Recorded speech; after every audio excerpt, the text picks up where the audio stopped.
Welcome back to Deep Thoughts, ladies and gentlemen. As I light up this undercrown shade, I always dig undercrowns because they got a lion on them. And that's my coat of arms. So talking to a friend of mine the other day. Went and hung out with him about 6 hours. Really cool. And he said something just whimsically I thought was pretty profound for us to think about. I'm not sure how I'm going to get this into a title because it's kind of a sentence. He says, I feel like people follow things they don't understand. And I stopped him and I said, whoa, that is more profound than it sounds. Let me write that down. Got out my phone, put it in my list of episodes. What he was referencing is this latest round of, medical emergency that we've had imposed on us, right? All these people that don't understand anything about the science of the situation, all of a sudden are experts because they know of this scumbag Fauci, who's been lying through his teeth the entire time he's been talking to us. Sent all of his friends emails in February last year saying, putting a pair of panties on your face doesn't do anything. Just take this little 3-letter medicine and you'll be just fine. And then tells the world that you got to put the pair of panties on your face. You got to wear 2 pairs of panties on your face. You got to wear them inside. You got to wear them outside. You can get together unless I tell you for your holidays. Oh boy. Oh boy.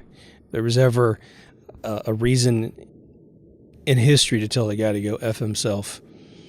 It's right now, and it's that guy. Then, of course, they demonize all of the immediate solutions to the medical emergency. Because they care about you, right?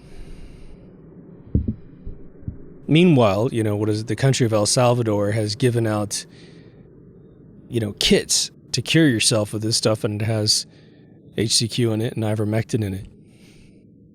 Unreal. India gave it out, the one that starts with the I, gave it out to all of their citizens, reporting an astounding cure rate of the thing existing in their country and spreading to anybody else, including the cases. But of course, someone's got yesterday's news and repeats it like it's today. But this isn't just relegated to the recent situation, is it? Now, there's something I'm going to repeat because I want you guys to think about it.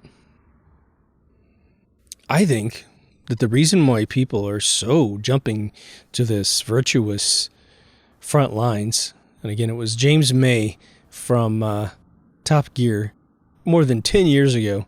He did an episode where he was driving some electric car and they were giving him crap for it. And he said, well, I've got to make sure everyone knows that I'm doing something virtuous anonymously. I thought that was utterly brilliant. You have to make sure everybody knows what you're doing in secret to help the world, which means you're not really doing it for the world. You're doing it for yourself. It's that old story I've mentioned a couple times where half the people who give money to homeless people to better their life and get out of a bad situation never tell anybody. And then the other half rush to somebody else to say, did you see me give money to that homeless guy? Did you see I did that? I'm really this amazing. Really cuts through it, doesn't it? Following things you don't understand. We make fun of NASA on this show a lot, don't we, boys and girls? Okay, so I don't really know of any huge NASA fan clubs anymore because it's been usurped by a new company called SpaceX. SpaceX is cool. There's no debate there. SpaceX is the Virgin Airlines of space travel. I don't know if you've ever been on a Virgin Airlines before. They mostly sold off their franchise. You can still go to Australia from America if you want to get locked in a cage as soon as you get there. But they are the coolest airlines on planet Earth. Last time I flew was to Sydney on Virgin. Before that, I flew to New York from LA to visit Marvel. And, oh my God, it's like it was for New Year's, excuse me. But it's like a purple plane inside. The terminals look really cool. I mean, it's just like, I don't know. It's like a movie set. It's brilliant. Why not make it look cool? Why not get rid of all this sterile sort of governmental design that all the other airlines have. I mean, talk about boring, and talk about an industry that's utterly deteriorated. They're using the COOF as a reason not to serve you food on a plane now, so they can get rid of all the costs. And you think that's ever coming back? Nah. They're going to be like Taco Bell. They got rid of, a couple ingredients on all their food because they had an E. coli breakout at one point. It's just all manipulation to reduce the margins, but still charge you the same amount, if not more. But I've seen a couple of these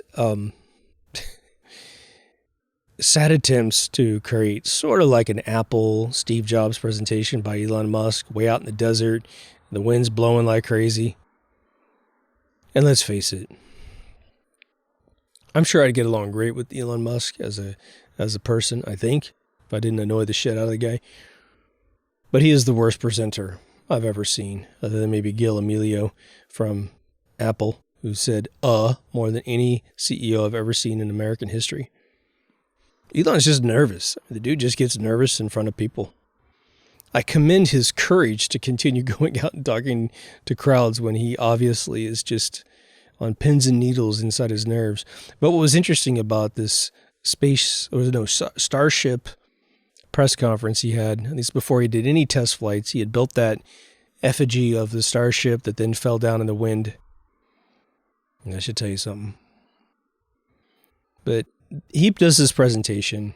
It's all pie in the sky stuff, all George Jetson stuff, which at face value, I don't mind, because I think Walt Disney would have done the same thing, right? Walt Disney made the future of tomorrow in Tomorrowland at Disneyland to inspire kids to walk through these George Jetson worlds. I mean, I remember seeing them when I was a kid. I went there in 1977 and walked through it. Little tiny car highways and stuff where the cars drove themselves. It's kind of an interesting idea. And as you left, you walked through this sort of future tomorrow, and you saw these like inlets, sort of scenes of these future bedrooms, future kitchens. It was so cool, dude. So freaking cool. The fact they got rid of that and didn't reprise it is just stupid. They've got this building right next to Space Mountain, which is called the Imaginarium. And it's this big circular building where I think the mission to Mars initially was. And they gutted it, and they sold all this corporate sponsorship in there. They got the Sony robot in there, which is like 20 years old now. It's just so pathetic looking. Have you seen Boston Dynamics, guys? Your Sony robot's not quite as intense as it used to be. The kitchens of tomorrow and that kind of stuff. They got this robot that looks like it was the reincarnation of Robin Williams. It was a fantastic automatron. That thing moves so fast. It's really lifelike. But they should gut that place and make it the world of tomorrow, and then bring in this sponsorship and say, oh, this car display of little tiny models driving each other around, that's Tesla, he's going to create that car, or whatever it is, right? But Elon Musk's out in the middle of the desert fighting a windstorm. Again, kudos to his tenacity. But there's a Q&A session at the end. And you get these kids coming up. And I'm sure I've met a few of them at role-playing conventions. And they're asking these loaded questions, And I don't mean that someone wrote the questions for them so that he could answer to them. I think they were mostly fairly genuine questions. But the loaded bit of it is that if he claimed technology that doesn't exist, they just simply go in and ask the question as if the technology exists. And that reinforces the lie, doesn't it? Well, when you said you were in the H.G. Wells time machine and you traveled to the age of the dinosaurs, you're like, well, what color was their hair, man? It's like loaded into the system is the lie. But how does that happen? Because exactly what my friend says, people love to follow things they don't understand. Now, there's virtue signaling avenues of this entire thing, and you know that very, very well. And then there's sort of the faux expert. Well, I memorized and repeated a bunch of stuff that I was told was true, which toes the party line of lies in the industry. And if I can just remember everything during a family gathering, a gathering of friends, a party with a bunch of other equally interested nerds, man, I will come out of there shiny and sparkly and maybe attract a girl that likes facts, And what was interesting about it was that, and there's just a kind of a double-edged sword to this whole thing. You've seen Revenge of the Nerds, right? The movie, or at least you heard about it. If you haven't seen it because you're a little young, I understand. It's still a classic, man. It doesn't need, it's timeless.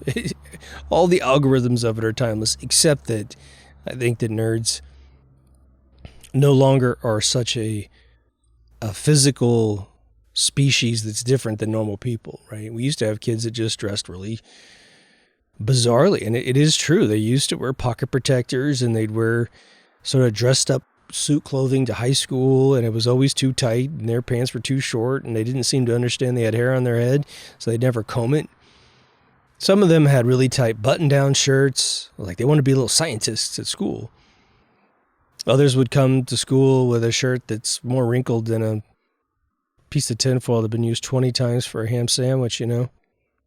But they come to school, and they were awkward, and they were strange, and I was always good friends with them. I was always into the same crap that they were into.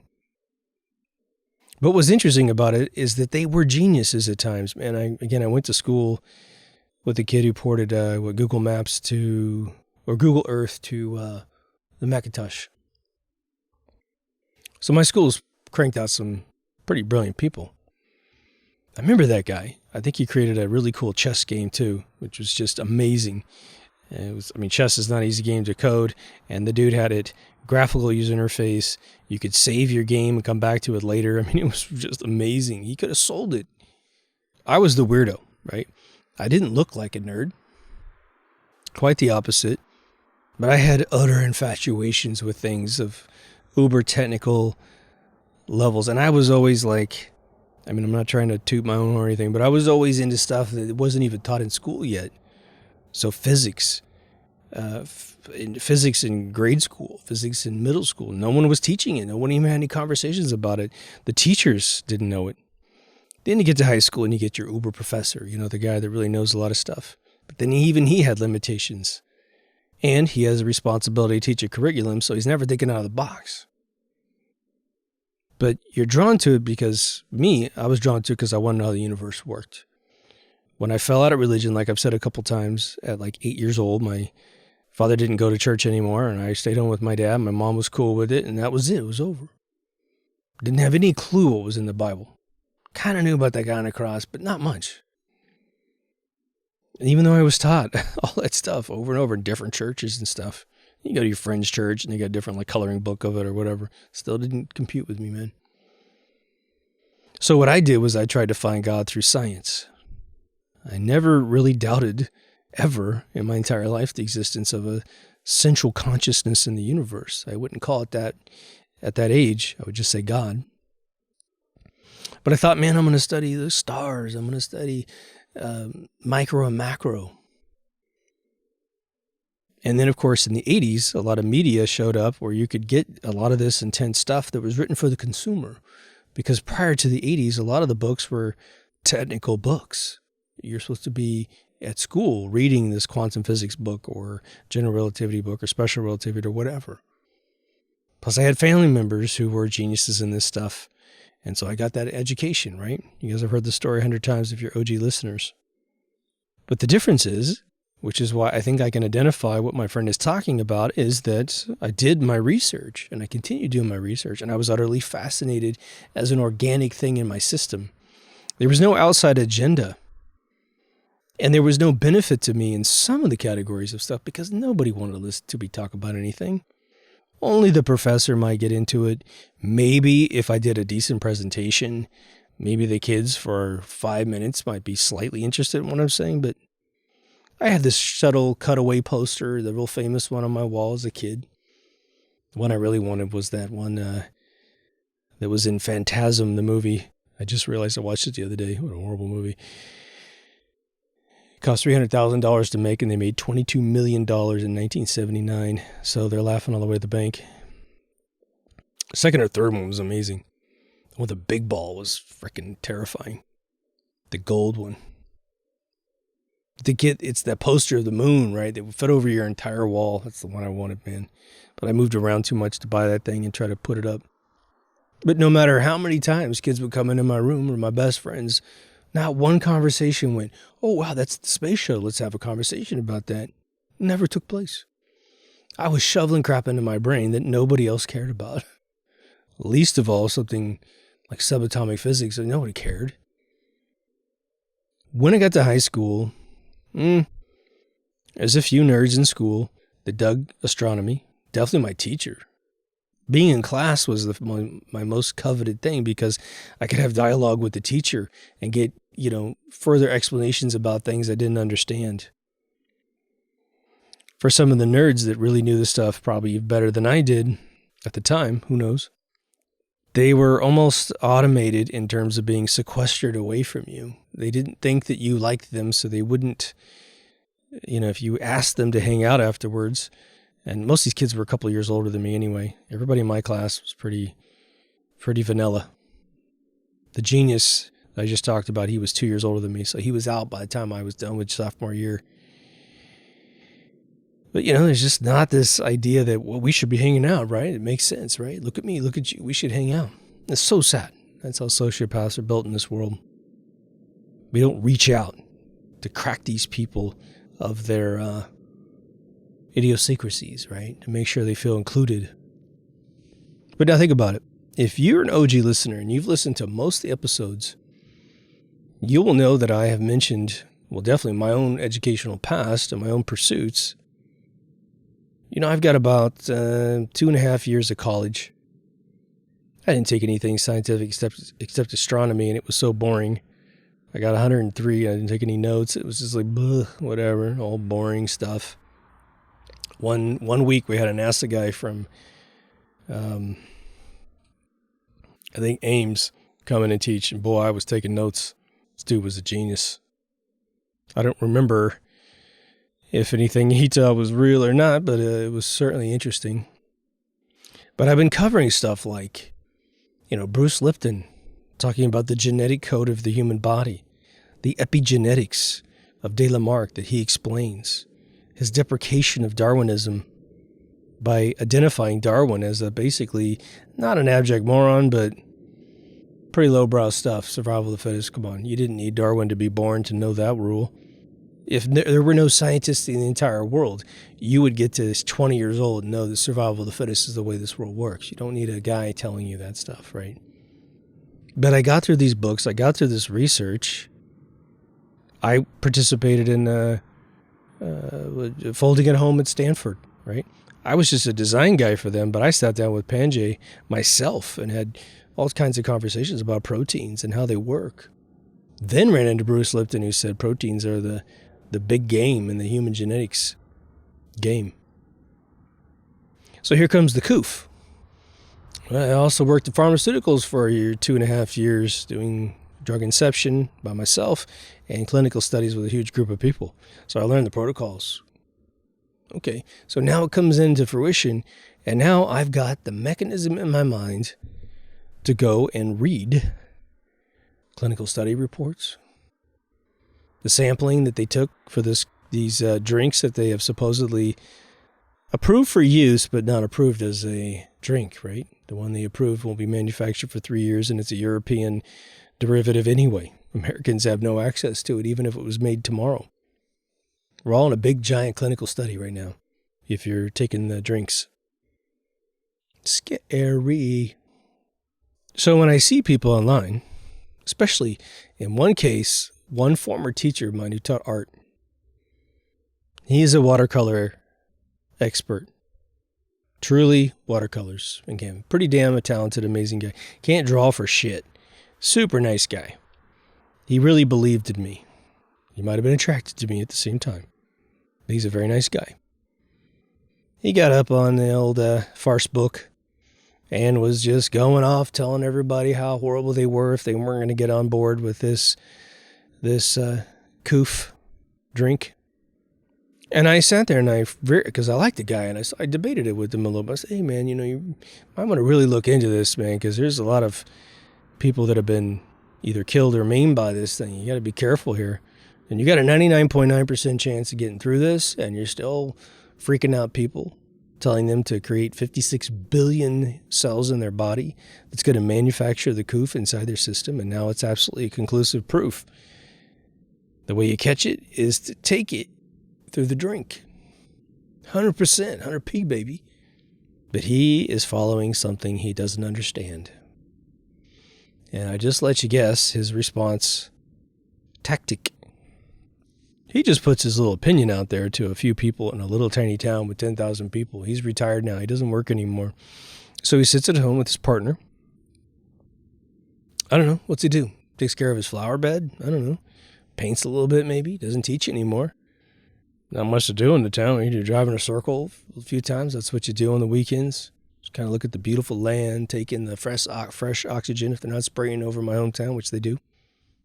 Don't think he's been too many places in life. Don't think he's experienced too much of the hardcore power structure of the world. But he wants to do what? He wants to be virtuous. That's his tactic. So his reply to me was, nice try. He's being nice. Trust me. That's him being really nice. I don't know if I reply once again. I think I did. I think I brought him some more. I brought him some links so he could read some stuff. In his brain, he has gained from what he believes to be authority the answers to his virtuism. But on the SpaceX kind of nerd side, where I was going off before, imagine that you're turned on by science. You're turned on by technical things. They give you the same chemical configuration as most people probably get from having sex or thinking about it, or both.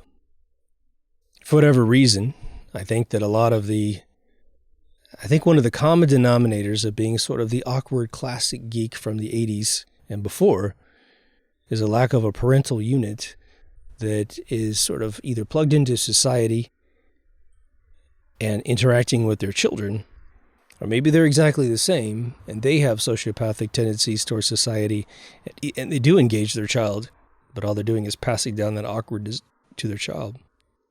Now, it would seem that if I'm mentioning the geeks of the world, that I'm talking about people who do understand what they're following. Well, it depends. It really, really depends. What makes a geek occur in society? Well, they have that super duper left brain affinity. Their left brain is connected to their reproductive organs in a way. Whatever they think about on a technical level gets them off, as we might say. Plus, it's a way of, again, gaining status with society. I know things that you don't know. I went and read a bunch of stuff that's super complicated that you don't know. Now, that will divide into two categories, and these are things that you need to know about people if you're going to read people, interact with people who are 100% dedicated to this behavior pattern. Because if you don't understand what made them who they are, then you'll have no opportunity to really work with them and condition them out of perhaps this one-dimensional existence they have to get something else across to them that you need to get across to them. So say they have a bunch of theoretical stuff that they have studied, a bunch of space, aerospace stuff, rocketeering stuff. They have really, unless they get into this, no means of verifying even a fraction of any of the claims. Rockets working in space, pushing off of nothing. They just take it for granted because they've seen too many sci-fi movies, too many sci-fi shows. They watch Cosmos too many times. And there's no reward in life for coming into the room and saying that's all bullshit. There's no reward for that. In fact, there's nothing but scathing reprimands, right? So how do they diversify their portfolio of things that will give them authority in the land of education? What's interesting about it is that there are folks that, to quote musical metaphor, folks that can play in recitals, play in big bands, orchestras. They have a good ear. They can listen and replicate someone else's creativity. There's accolades for that kind of stuff, right? So how, in a purely academic realm, could you reinforce your portfolio from the theoretical that you memorize and repeat, but you can't confirm, to something that is very concrete, that demonstrates your prowess and your supposed intelligence. Now again, we're going to separate things a little bit here because this gets to the genetics of, I think, some of the arguments that are going on here. But we have to understand the fundamentals to be able to engage in a debate about this.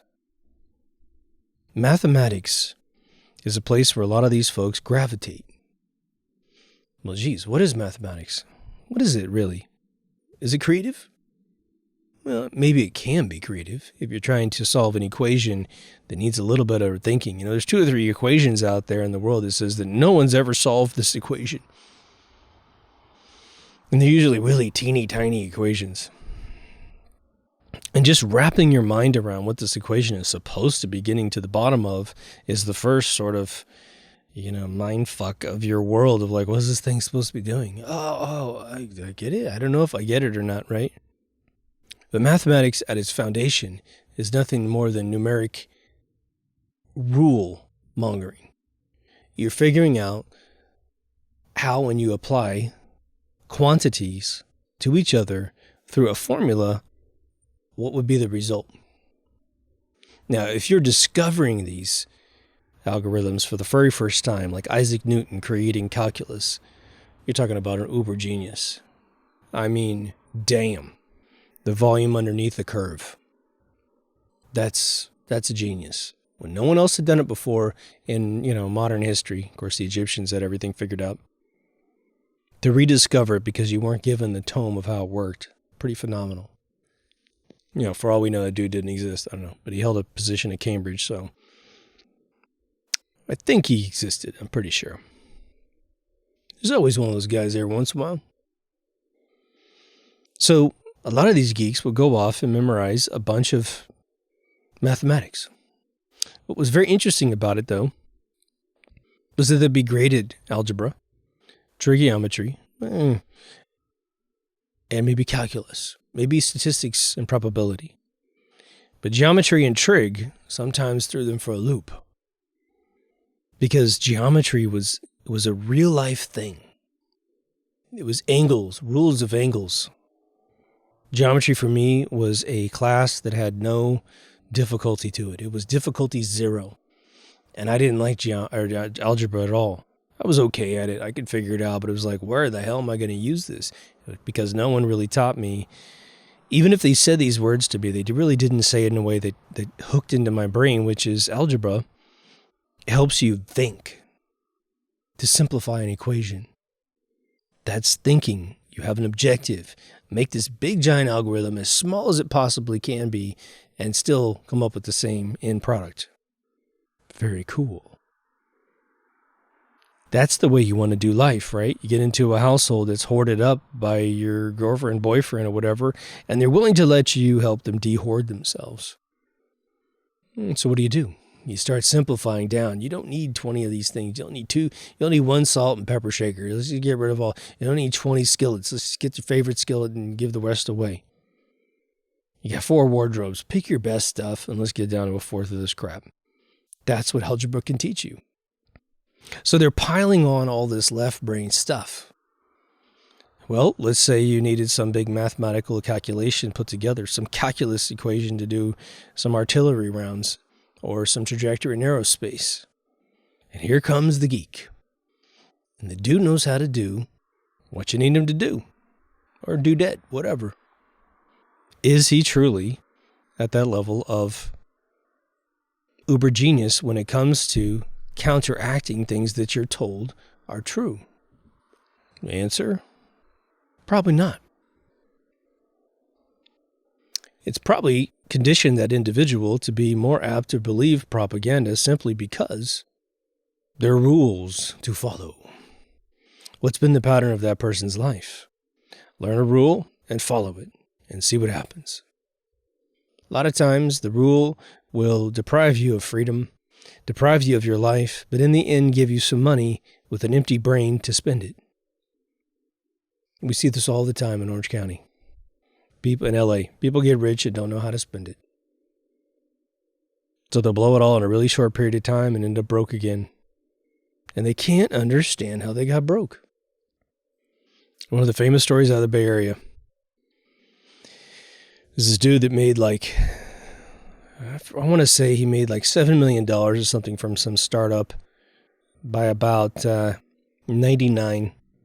Bought this beautiful house on Palo Alto, or University Boulevard in Palo Alto. I mean, it's amazing, beautiful joint. Big columns in the front, look like a little White House. I don't know if it was that nice inside. But he blew through all that money in about 15 months. He was probably halfway through the interior design, redesign of his house. Of course, he had to redo it, of course. The dude wanted 60-inch rear projection televisions in every single room. It's like ghetto, fantastic nerd. He ends up having to sell the house. I'm sure he made a pretty coin off of it. But, I mean, what did he make? A couple $1,000,000, maybe? Maybe not even that, because he had to get rid of it quick. Went broke. He lacked the creative thinking to see his life as a complete picture. I'm illustrating this frame of mind so that we can better understand the best case scenario of those who follow things they don't understand. You can be a complete genius in certain areas and really just defining it as you have a good memory bank. And you can use one solution from class A in high school to solve a problem in class B in college because the algorithms match up. That's cool. It's definitely useful, and you can definitely make a ton of money doing it. But one has to know one's limitations, don't they? But who the hell wants to be told they have a limitation? I don't know if I'm one of those people. Again, when I first got to my writing mentor for screenwriting, famous director, made at least one super legendary picture. And he told me right to my face after about 3 or 4 months of hanging out. I was the CEO of my game company, doing a lot of creative things in the game realm, but I was also the CEO. So I was having to be Mr. Businessman, closing deals, whatever. When it came to writing the creative scripts that I had conceptualized, he said to me, he goes, you're way too pragmatic right now. He says, you need to go do something to re-energize your creative mind, because right now you think that writing movies is a bunch of rules. The dude was 100% correct, but do you think I wanted to hear that? I remember my heart sinking or my gut sinking when he told me that, because I respected him enough to believe him. I'm going to tell you, that's probably 2007 when he told me that. It was probably 2010 before I really started seeing the fruits of my new way of thinking, getting back to my roots, taking a bunch of Robert McKee classes, studying films that I loved, really getting at the root of why those films were amazing, because they were creative. They went in directions that no one had ever thought of before. And not all of that is a left brain algorithm. Creating the compelling story behind the premise to make anyone care.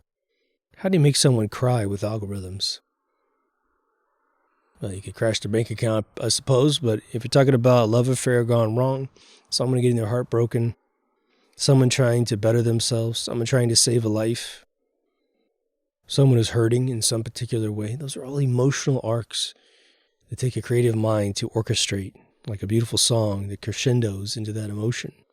And then, if you want to resolve it by the end of the film in a believable way, well, that's a whole other chapter of creativity. We know society has been dumbed down considerably. Schools are just passing one policy after another, in at least the United States, to make sure that absolute flunkies can graduate high school. And the funny thing is that we knee-jerk reaction that reality into the wrong column. We say, well, it's because the kids are genetically stupid these days and can't pass high school, so they have to pass this little policy to let them get through, with every kid left behind policies. But you know what the truth of the matter is? The truth is the teachers suck these days. The system sucks. The educational curriculums suck. They're not teaching them the basics of life, reading, writing, and arithmetic. They're teaching them all these ed classes, teaching them all these feel sorry for yourself classes. So by the time it comes to graduating with the traditional qualifications to cross the finish line, they don't have anything in their brains. So the teachers are protecting themselves through the teachers union by creating all of these policies to let your kid get through out into the real world with no education. wondering why they, work as a coffee guy for the rest of their life. They know deep down inside their heart that they could have been more. But without a little bit of guidance, a little bit of push, a little bit of inspiration, someone asking them when they're 6 or 7 or 8 years old, what do you want to be when you grow up? Thus, lighting a little flame inside their mind to imagine themselves at a place way beyond where they are right now. And then setting goals to get there. We don't ask that question anymore. It's like an old-fashioned question from some Norman Rockwell painting or something, right? That's where all those old, good, tried and true ways went. When we kick out things that work because it's considered a passé fad, we're screwing ourselves hardcore, aren't we? When the wisdom of life can be pushed off into nostalgia, to be deprecated, we're done until we rediscover the old ways. So let's just say this is a true factor of society, following things that you don't understand. And let's say that we do a big study, a sociological study from, say, about 1940 to present day history. Your country, my country, all countries. We look at what the people focus on and their average education. Potentially scams that were pulled on society but championed by the same population. Believing in, ice ages that never happened. All kinds of shortages and all just economic bullshit, right? But we take the output of every single year is to figure out the percentage of people that followed things that didn't have the formal education to back it up. Well, I'm going to tell you right away that, say, 1955 in America, percentage was low. I'm going to say that the education in America, by all research that I've done, and what's really interesting is you go to the more esoteric level of education that really required scientific background. And I'd say the peak of American education was probably in the mid-60s to late 60s. Anti-gravity was taught in colleges. They didn't have the power source to pull it off, but they would teach methods on the blackboard all across all colleges of any level of scientific resolve, right? Today, it's off the charts, right? We're probably at 98% people involved in things that they don't have any education to back up. And the people that are thrusting this crap on us, well, they know this algorithm really well. They may call it something different for sure. Think about it. You're in some, Simpsons boardroom, like that one episode they made in the 90s, right, about some coof getting out from China. But you're doing it in modern day times. And they're debating how this is all going to go down for some Event 201 thing, right? And they say this is going to be the greatest thing ever. Because we're going to attack society in an area that has a blind spot the size of, the Grand Canyon. We're going to tell them a bunch of stuff about their genetics. And virtually nobody has any knowledge about genetics. Even doctors who become general practitioners or surgeons, very little knowledge about this science. Why would they? It's not their specialty. Oh, they'll have incidental sort of things about the common cold, flu, that kind of stuff. Maybe read a few research papers about other big viruses that are out there. Maybe mad cow, the protein virus, right? But in the end, the chain of command that would involve discovering something that's deadly to society and then metabolizing it through agencies to be analyzed and cured, perhaps. That's a very select group of people, isn't it?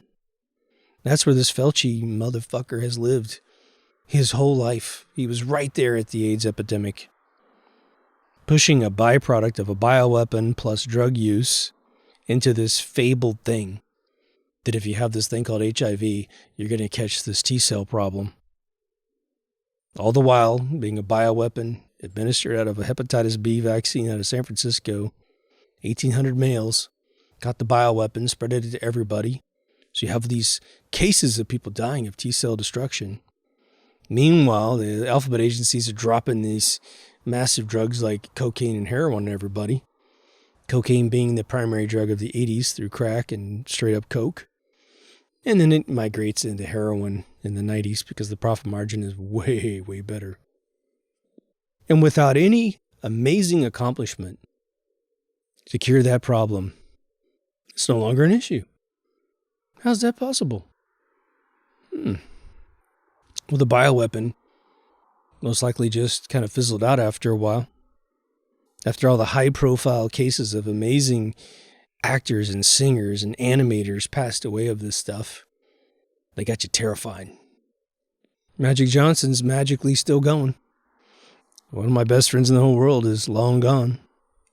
My good friend who passed away of it, he just happened to go to Florida, in one of the most drug-infested districts of the state, trying to deal with the fact that he was different than everybody else because of his orientation. I don't know what he was taking, but I can assume that's what got him. And of course, he gets put on Dr. Fauci's, AZT? And it kills 100% of the patients. But you can't blame the drug that did it. You just blame this pre-existing condition that was on a piece of paper, fabled in your brain. One of the things that's remarkable about the last probably 10 months of this particular year, 2021, is that the world has become extremely educated about this stuff, at least at a critical, fundamental level. But now they can defend themselves a little bit in case people make further claims about things. It doesn't mean that the folks that created it in the first place don't have something else worse. But we should probably keep in mind that synthetic things can be created, handed out to society, blamed on something that's untrue, to then get the untrue thing to take over and create a psychosis with man. They want to sell fear, right? That's what gets people to follow things, in some cases, they don't understand. And it's obviously perfectly fine if that's the inceptional condition of your mind, to reach out to something that you don't understand and follow it and educate yourself and get the information that will make you understand it. My friend's point was that people never gain a level of understanding and they become 100% content, like my art teacher from high school. He's completely content with knowing nothing about what he's talking about, as long as he can repeat from his leather-brown CNN transcripts shit on Farcebook. To pat himself on the back really, really good. To walk around town with his, like he's got something that smells bad underneath his nose, right? I'm better than you, he says to himself. What's really strange in a small town, and I would say small town could be even 100,000 people, is this weird little thing. And tell me if you've experienced this one. Someone gets into something that is new, and they feel superior to the rest of humanity because they are into something new. It happens with Satanists. They get in and they drink some kid's blood, or they do some crazy ritual, and they will walk around in their idiocracy feeling superior to the rest of the world because they'll go into a place and see a bunch of good-hearted people that would never do those things. They think to themselves, you should see what I do. I'm special. There are ways of living for some people that get orchestrated into these feelings, right? I got friends of mine who are gay. That's just what they are, you know. They live in life like a normal person. I got friends who are fully transitioned transsexuals, right? Reassigned completely. They live in society like normal human beings. They don't virtue signal. Some of them are, in fact, a lot of my friends are just totally conservative, crazy conservative, man. Believe in all the conspiracies we've ever talked about on this show. And they could teach you a thing or two, right? Because they do to me all the time. And then there's that thing like Little Britain, the dude from Little Britain, the chubbier guy. He created that skit, The Only Gay in the Village. I mentioned this a few times, but they'll take this thing that's unique about them. That should just be that thing about them. And they'll, like he illustrated in that skit in Little Britain, he's the only gay in the village, and that was the big thing. But he wouldn't have any actual intercourse with any guys, you know. That was the joke about the skit. And he was virtue signaling in this skit. It's a guy who in real life understands that his orientation in real life, which is gay, was being exhibitioned in front of people to be annoying. So he created a skit about his own orientation and the people that do this, which I assume if you got a chance to talk to him on the back end in real life, you'd say, yeah, I did that skit because I'm sick and tired of just what I am, which is normal for me, being pushed into everyone's face so people dislike me. They think I'm annoying simply because of my orientation. Okay, well, this is happening all over the place in all different categories of everything. The coof is one of them. Remember the Coney 2012 bullshit? This fucking guy from San Diego that runs over to Africa, creates this fake fucking story about these, gorillas in the jungles of guerrilla militia in Africa, capturing a bunch of little girls from a school and carrying them out in the jungle and having sex with them. And then when someone went over to confirm his story, it was a bunch of women in their 30s. It was like, and they'd been with these guys for their whole lives. They were their wives, man. Whole story was bullshit. Then the guy shows up in San Diego, crazy out of his fucking mind, naked, running around a corner of a major intersection in San Diego. Done. You never heard anything about that guy again. It just fizzled out. There's a bunch of those, man. There's going to be a time when society gets tired of hearing these cataclysmic plans that are cataclysmic things that are going on in the world. They're going to end everybody's life, right? AOC said 5 years ago, we only got 5 years left. The whole world's going to be destroyed in 5 years due to climate change, right? But it might end in 5 years, but it won't be because of that stuff. It's all made up. How many times are we going to listen to that crap before we just start going? Everybody who's being virtuous today is just going to finally go, yeah, whatever. I've lived through like 20 of these things that are going to kill the world. None of them do anything. It's like those religious sects that come up and say, on June 25th, whatever, what was it, 2012, right? The end of the world was going to be in 2012. Is that right? 2012, right? And then, of course, nothing happens. But man, did publishers sell a shit ton of books. It's a business. Problem, reaction, solution at the political level, at the control level. But I want to talk to one other factor because I was going to try to make an entire episode about this, but it feathers perfectly into this topic, which is there's this problem, reaction, solution thing we're all aware of. David Icke has been wonderful to kind of boil that down a million ways so you'll understand it. Order out of chaos is the old way of saying it. I was once hired to, it didn't actually occur, but I was hired to get online and create a campaign for a movie that was going to come out about transhumanism. This is a while back, before we actually saw it starting to happen in real life, right? But the idea was the director was concerned that he's just made a movie about a subject matter that the world doesn't understand. And if he doesn't do something on a grassroots level to get the world to understand what his movie's about, no one's going to buy tickets to his movie. Now, the funny thing is you got this dude between myself and that guy was a fucking idiot and spooked the guy out with ICANN regulations that never happened. This dude thought in 3 months from the time we were bidding on this, which was about a $360,000 project, of which this guy was going to make a ton of money off of, so was I, that ICANN was going to come in and make sure everybody on the internet had to identify themselves with a real ID. And I said, dude, I've been on the internet for 20 years. This ain't going to happen. Just relax. Let's just sell the thing to the dude because he's right. Without this campaign, no one's going to know what his movie's about.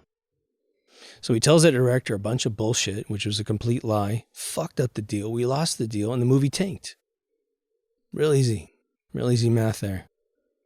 That's what you get when you hire 70-year-old guys to do 20-year-old dudes' jobs, right? Okay. This is what's happening to every single one of us, and we don't really talk about it. I've never heard anybody do an episode on it, which is the following. The pump is being primed before the trigger's pulled on the problem.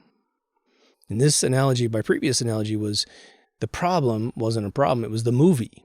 You prime the pump before the movie comes out. The subject matter of transhumanism is not just in Scientific American magazine. It's all over Twitter. It's all over Reddit. It's all over Instagram. It's all over Facebook. That was our campaign, to ignite the conversation and to ignite it in such a way that the plot of the movie was going to resolve all these questions we were going to be putting in the minds of people. Part of me thought that people would reject it, but at least they would know what the hell they're talking about all of a sudden, solving our other fundamental problem in this episode. But you have to understand, before they pulled the trigger on, say, Al Gore's 2006 Inconvenient Lies movie, they're priming the pump. They're priming the pump for decades beforehand. They're pushing into the press all these articles about Shanghai and, Beijing having air that's just black, selling oxygen out of vending machines in Japan. Talking about bad weather, exacerbating and changing the way that we measure temperature in the country of at least America, probably in your country too. Taking thermometers that are out in the middle of the desert where you're actually going to find out how hot it is in Vegas and moving them inside Vegas on top of black asphalt, on the top of really hot roofs to make sure that the temperatures go up another 20 degrees over what it really is. Modifying the gauges in cars so your car tells you it's 110 degrees outside when it's only 90 degrees. Taking the color codes on all the weather channels that they own and upping the entire scale. Where 70 might be considered still kind of a green color of warmth, it's now orange. 80s is red. 90s is black. And I don't even know what the hell was it, white for over 100. They adjusted everything slowly and primed the pumps so that when they want to drop that bomb of complete and utter bullshit, you'll buy it. They greenlight movies. They greenlight shows on television. Remember Pacific Rim? I mentioned this a couple times a long time ago. Pacific Rim is an amazing movie. The first one. Second one sucks. First one's great. First one's jaw-droppingly cool. But there's a situation in the middle when they're trying to figure out why this little portal is happening at the bottom of the ocean, letting in these monsters that they have to fight with these mechanoid androids. They mention climate change in the middle of this. Star Trek had a bunch of lines inserted about climate change and ozone layers. Data actually talked about the ozone layer at one point. Well, that just miraculously solved itself, didn't it? It was all a scam from DuPont, who was losing their patent on Freon. They literally started lobbying politicians in 1982, I think is the number. I think it was about a year after the Freon patent had expired. DuPont was going to lose billions of dollars from having the patent on Freon. So what do? They start demonizing their own product in the public to politicians, saying it's hurting the ozone layer, right?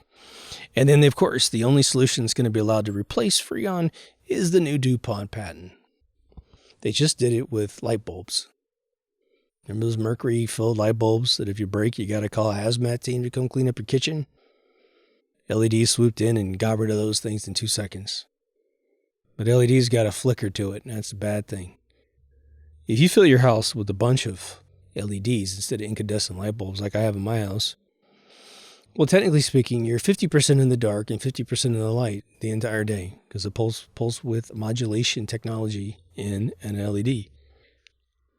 They're pounding the rods and cones in your eyes often enough that your rods and cones can't fill back up again to tell you that you're in the dark. Get a video camera that can film, say, 120 frames per second. Technically speaking, without the LCDs inside the camera picking up the light that also operate like the rods and cones, they were literally slow motion cameras. Half the frames would be in the black and half the frames would be in the light. How did they demonize the incandescent light bulb and replace it with the mercury-filled toxic light bulb that ended up using more power than incandescent light bulb? Because the people don't know what the hell this technology requires to run. Try doing that shit in 1955 in America, and you're going to have a ton of people who went to college and actually learned something going, you're full of shit. We're not getting rid of normal light bulbs. If you got a problem, we'll just make the normal light bulb run better. How come no one tried that? There's almost nothing going on in a normal light bulb, man. Little rectifier circuit, keeping that little filament solid gold while the AC is bouncing up and down. Easy peasy, man. They make light bulbs to burn out because they want to keep it a business. Well, if you give a shit about the environment, then why don't you pass some legislation that says the light bulb should last 10 years? The light bulb in my refrigerator has never been replaced. It's 19 years old. The light bulb in my dryer has never burned out. It's 19 years old. Do you know how many times I've replaced the lights in my front room, the incandescent flood lamps, which are 6?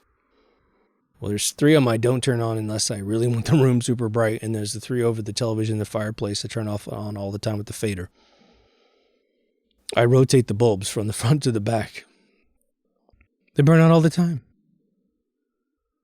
Unreal. The new Renaissance 2.0 for this world is to get educated so that they don't have this ultimate reign over your life. When they feed you bullshit, it's not just you in the neighborhood that knows something, it's your whole neighborhood that knows something. The current generation that's going through school is being sterilized by this drink, and believe me, if they're not murdered by the drink, they'll be sterilized by the drink. We need to make sure those kids get a decent education, which means we're going to have to rip apart these teachers' unions. Absolutely obliterate them. For those that have covered up pedophilia and that kind of stuff, jail time for you. For the teachers who did it, a special wing in the prison for you, man. So as you traverse news, as you traverse movies and television, and especially things like Netflix, which have all kinds of agendas embedded in them, you got to really pay attention to what you're seeing.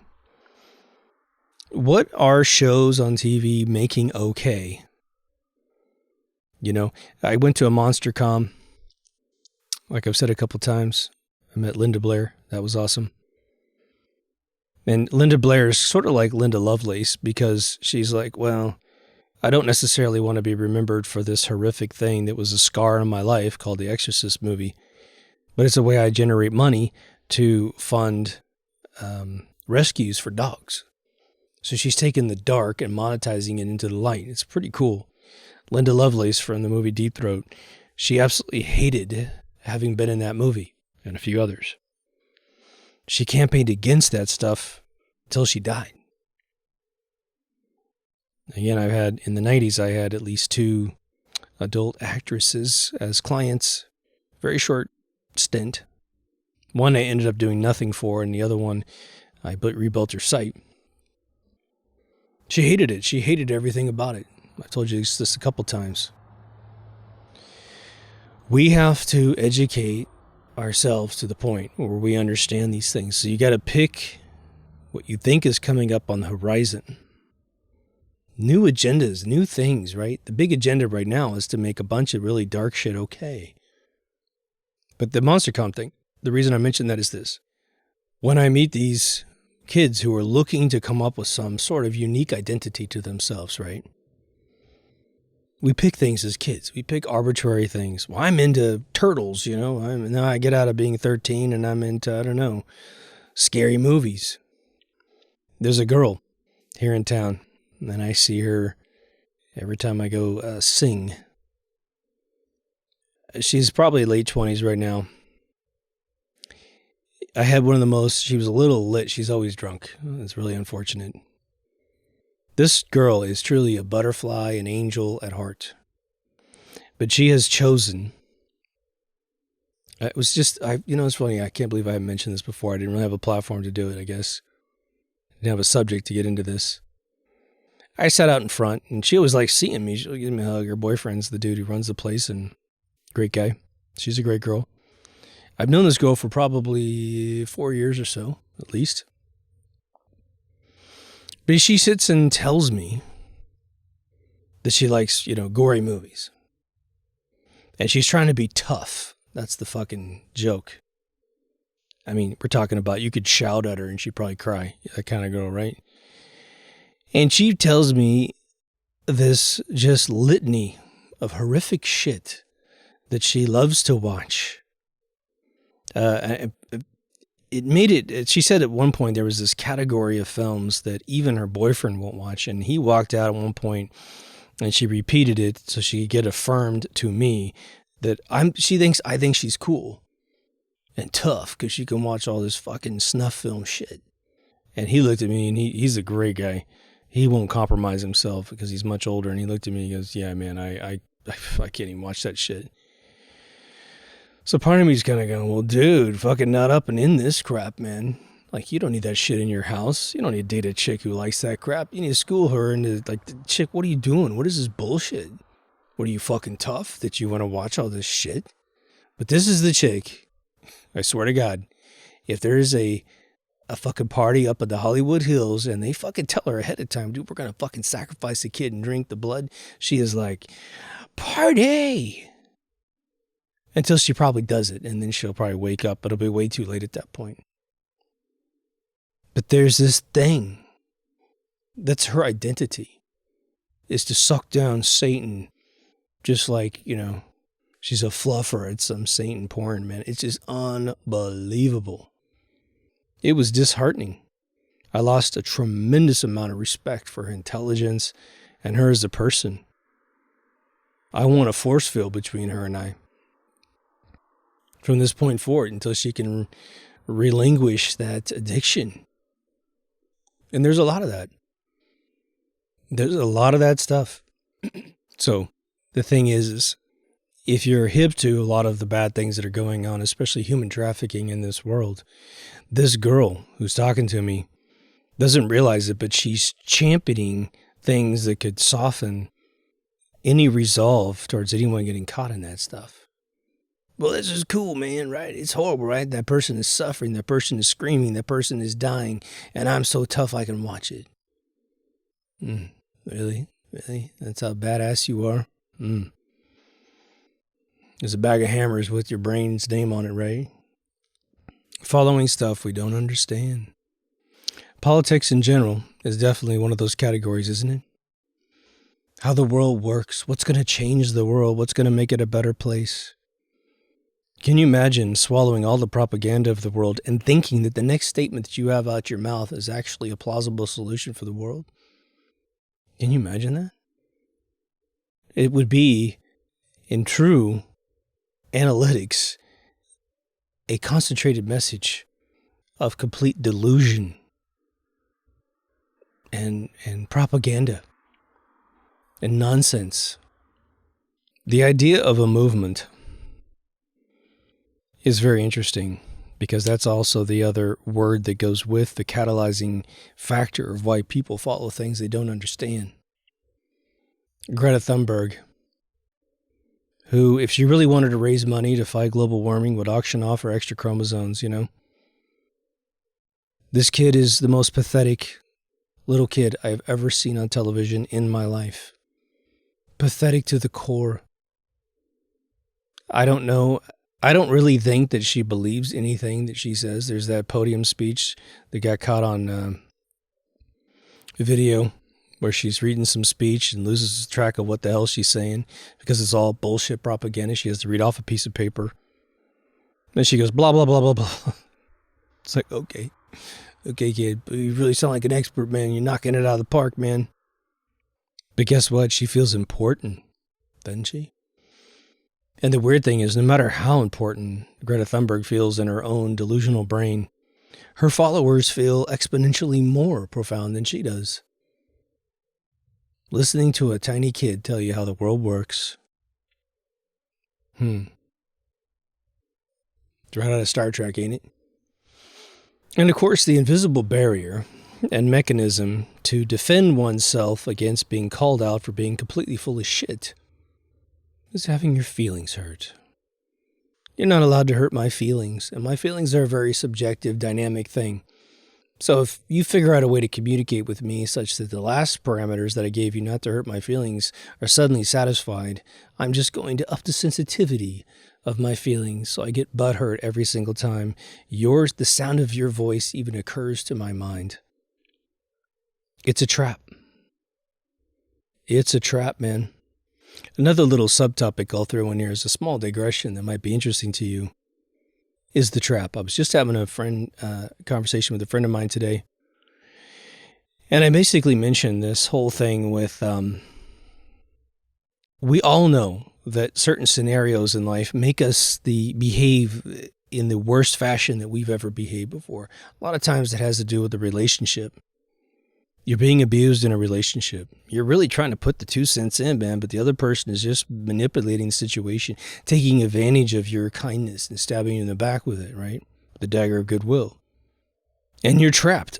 But the trap goes something like this. You're addicted to something, and they own your satisfaction. At least you've convinced yourself of that. You're not willing to look outside that box, and so they got you trapped. The only way you're going to get out of that trap is to have them leave you or you leave them. Very, very seldom does anyone resolve in the middle of the trap. But now that's actually the easy one. And why do I say it that way?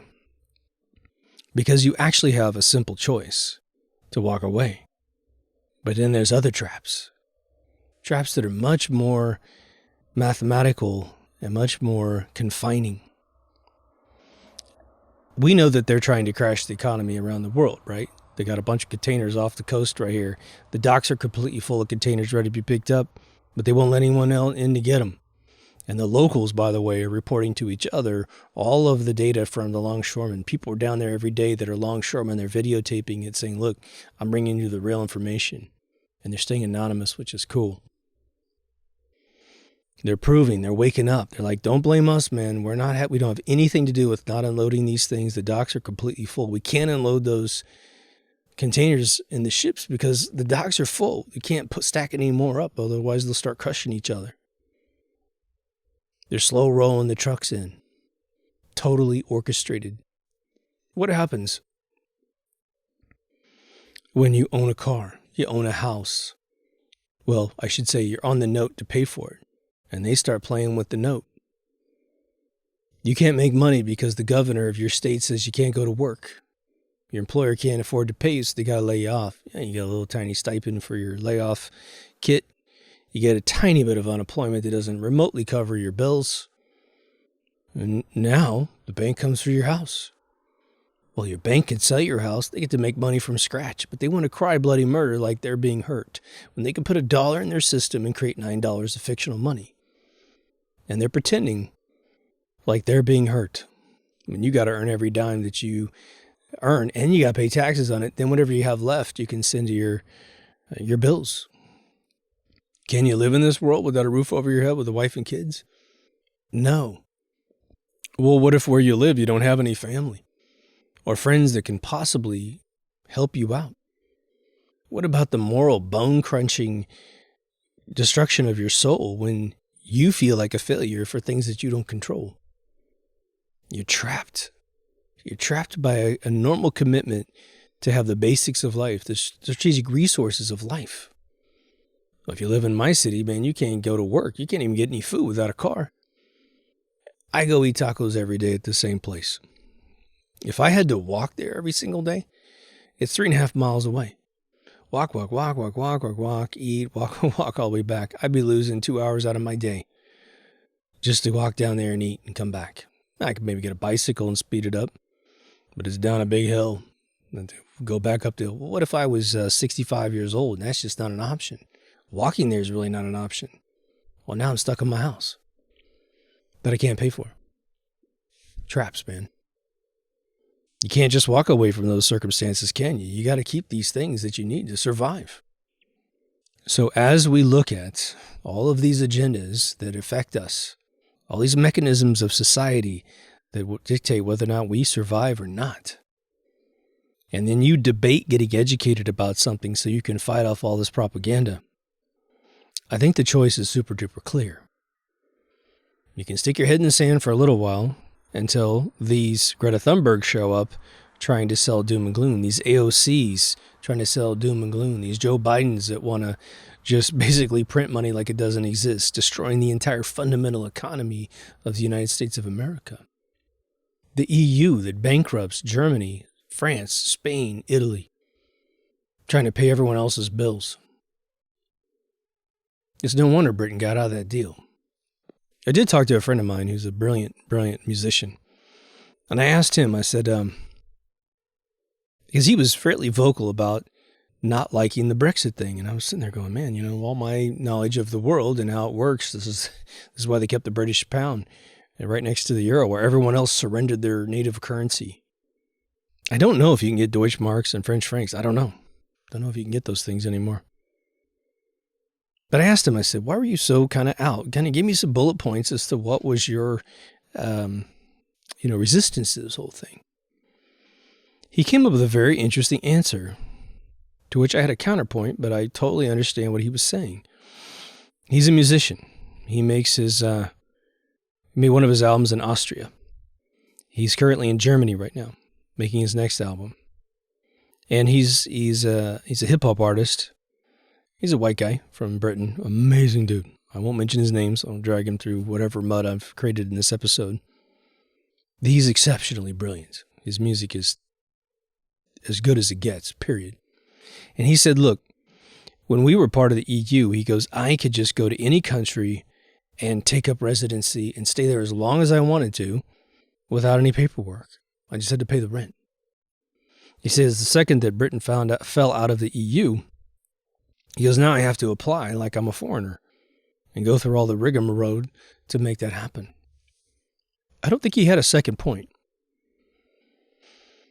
I think, too, the overall wish and dream is that the overall promise of the EU would actually occur, which has never been their agenda, which is to truly bring it together and make it one super nation.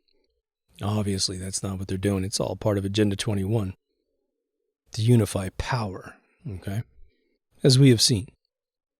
So I told him back, I said, well, I think your point is well made. I totally understand your point. But isn't it weird, my friend, that all these countries that have known each other for centuries and millennia don't have a much better immigration policy? It's not like you're Syrian coming into the EU and saying, hey, I just want to live here. You're a native person of the European states. Why can't you go in and just apply to live there? Yeah, maybe, and I told him, I said, maybe if, there's an overpopulation of a particular position and, like you do road construction in England and there's an overpopulation of road construction people out of business in Germany, you're going to have to show up with some other skill set. That's typically one of the defense mechanisms of any immigration policy. But outside of that, because he's a hip-hop artist, he's extremely unique. No one does what he does, and no one there does what he does, right? Even if they made hip-hop music, he's on his own, man. He can't just, bleed the funds of some organization within a country. He's got to make music, make it well, make great videos, promote himself, get it out there on the web. It's funny, too, because I told him one of his last batches of videos were just cinematically masterpieces, right? And I said, man, you should be in acting, because I said, you got the face, you got it all, man. And he said, well, it's funny because I used to be a childhood actor. I was like, oh, shit, I didn't know that about you. Really funny. But because we can't come up with common sense integration between first world countries, this other thing was sold as the be-all, end-all, be-all solution. We are so content in this world with ignorance. It is truly remarkable. Our ancestors must be rolling over in their graves, right? Education was the thing that everyone sought after in society. And for a long time, education wasn't even available. There were no institutions besides perhaps the universities of Rome and Greece. I mean, if you look at the delta between, the universities that Plato and Aristotle went to and the first universities of Great Britain, there's hundreds and probably a millennia before those institutions formally existed for the masses to just go enroll and take courses. Isaac Newton was in the 1700s, for God's sakes. And here we have a world that can educate you through the internet for bachelor's, master's, and PhD degrees. Some people take advantage of it, most people don't. YouTube, I swear to God, has everything that you could possibly ever want to learn on there. And because it's just meat and potatoes education, If someone told you how to fix a refrigerator and they were lying, well, it just wouldn't work on the camera. And you'd have 1,000 comments and a bunch of down arrows saying this guy's lying. Easy peasy. Vetting it is very simple. I've met countless people. Last dude I met worked in my hometown making boo-goo bucks. And I said, he was repairing cell phones. And he rented an old electronics store my father used to take me to as a kid. It was really wild to walk in there and see it. It had a fire next door since I saw him. But he had this little tiny desk. I mean, it was probably 3 feet by 4 feet on one side, little, cool computer chair. Some knickknacks here and there. Had his little workstation, electronics, like soldering station and stuff. Endless amount of people coming in to pick up their phones, replacing screens, whatever he needed to do for them, replacing, their memory card or whatever it was. And I said to him, because he just looked kind of like a ragtag guy, it's like a normal dude, man. And I said, well, did you go to school for this? He said, no, man. He goes, I just watch YouTube videos and just taught myself. This guy was able to make so much money repairing cell phones from learning it on YouTube that he built the best VR entertainment center I've ever seen in my life. 3 different stations, badass computers, had a few coin-op video games, had a pool table, bunch of workstation PCs so you could play your favorite video games, I guess gamer stations, I should say.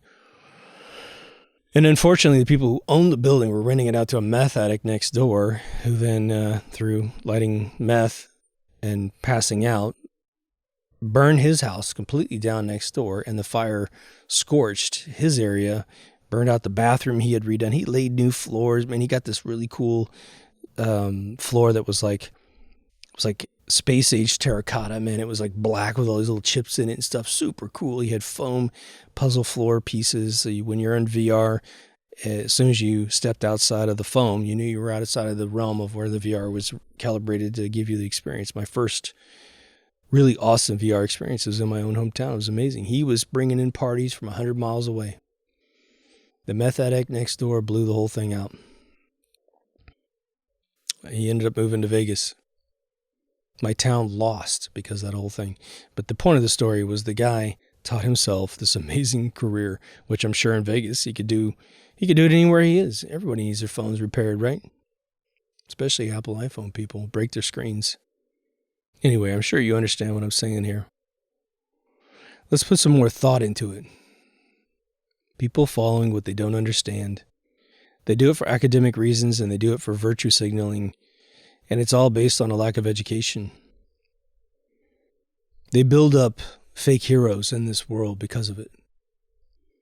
You're told that people are geniuses that have not been vetted in any way, shape, or form. When they build up these fake people like Mark Zuckerberg to be this genius coder and Bill Gates to be this genius coder when neither one of them are. Maybe an Elon Musk. Guy sells a company, gets a tiny portion of the proceeds of the company that he sold, and suddenly he's a billionaire. Oh, really? How do you sell a company for $300 million and suddenly become $1 billion when you have over 50 co-investors in the company? I don't think that works, right? You got $3. There's over 50 people sharing that $3, and somehow you come out with $10 in the end. I don't think so. So that's the other byproduct of this whole thing. And when you got a fake person in the world running around as an authority, Bill Gates is all of a sudden this amazing virologist, isn't he? He's Dr. Gates now. A guy that if under any circumstances, God gave you a button on a desk and said, you press that button, you can trade places with Bill Gates. Not a single motherfucker would push that button. No, it's all right. It's okay. That man, wife he has, it's all right. That's cool. His whole life, no, thank you. But these are the people that have been built up to tell us what reality is all about, right? To tell you what you have to put inside your child's bloodstream. We wouldn't trade places with Fauci, and you wouldn't trade places with Gates. And both those people are responsible for any side effects that you have seen in American citizens at least. Tell me what you think. If you haven't been to deepthoughtsradio.com, just go. It's got everything you need. To all the PayPal and Patreon folks, thank you so much for everything. You make the show happen. Take care of yourself and someone else, and I'll see you in the next Deep Thoughts. Over and out.